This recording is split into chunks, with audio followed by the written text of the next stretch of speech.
Dining table దగ్గర ఎలాంటి విషయాలు మాట్లాడుకుంటుంటారండి మీ అందరు కలిస్తే?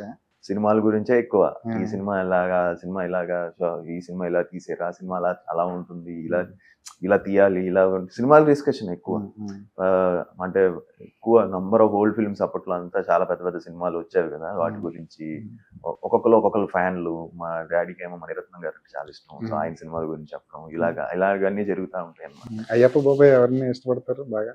రజనీకాంత్ గారు. రజనీకాంత్ గారు.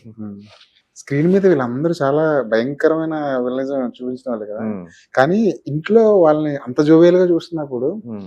చాలా షాకింగ్‌గా అనిపిస్తది కదా! అసలు మా ఇంట్లో సౌండ్ బదులైపోతాయి అవును. స్పీకర్స్. హ్మ్. హ్మ్.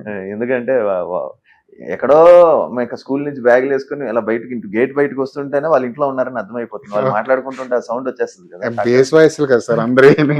పరిగెత్తి పరిగెత్తుకుంటూ లోపలికి వెళ్ళిపోయి ఇంకా అలా ఉండేది ఇంట్లో. హ్మ్. So it's kind of nice atmosphere అన్నమాట. సో హ్మ్. వాళ్ళు ఉంటేనే ఫన్ ఉండేది. హ్మ్. ఎక్కువ ఫ్యామిలీ గెట్ టుగెదర్స్ కూడా డాడీకి ఇష్టం. హ్మ్. అందరం కలిసి ఉండాలి, అందరం ప్రతి పండక్కి కలవాలి అనే ఇది అన్నమాట. ఏ పండగ కలుస్తుంటారు? దీవాళి బాగా సెలబ్రేట్ చేస్తామండి. అందరూ మా ఇంట్లోనే, చెన్నైలో మేము వలసలవాకంలో ఉండేవాళ్ళం అనమాట. అప్పట్లో ఇండస్ట్రీలో సగం మంది అక్కడే ఉండేవాళ్ళు అవును. వలసలవాకంలో. హ్మ్. సో అక్కడ మేము 90 డాడీ వాళ్ళు ఫస్ట్ ఇల్లు కట్టారు అప్పట్లో. హ్మ్. సో వలసలవాకంలో దీవాళి ఫంక్షన్. హ్మ్. సో అందరు కంపల్సరీ రావాలి. హ్మ్.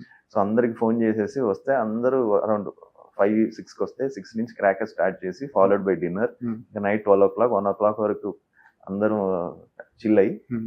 డిస్కస్. ఇది it's been happening from past 20 years 25 years. Hmm. So ఇప్పటికే అదే ట్రెడిషన్. హ్మ్. ఇప్పుడు కూడా మొన్న కూడా డాడీ వాళ్ళ ఇంట్లోనే దీవాలి. సో హ్మ్. ఆయనకే లాస్ట్ లో ఏంటంటే 10,000 వాళ్ళ కాల్చాలి. అదే ఫినిషింగ్ టచ్. Finishing touch. హ్మ్. ఆ 10,000 వాళ్ళ ఎందుకు కాల్చాలి అంటే, డాడీ వాళ్ళు ఒక రెంటెడ్ హౌస్ లో ఉండేవాళ్ళు అనమాట చెన్నైలో. సో వాళ్ళ ఓనర్స్ ఎప్పుడు దీవాలి ఫంక్షన్ ఫినిష్ అయిన తర్వాత దే యూస్ టు పెద్ద క్రాకర్ కాల్చేవాళ్ళు అనమాట. సో అది ఆయన చూసేవాడు. ఏదో ఒక రోజు నేను ఇది కొని కాల్చాలి నాకు అని చెప్పి ఒక ఇది ఉండేది అనమాట. సో ఆయనకి ఏంటంటే అది ఉండిపోయింది. అవును.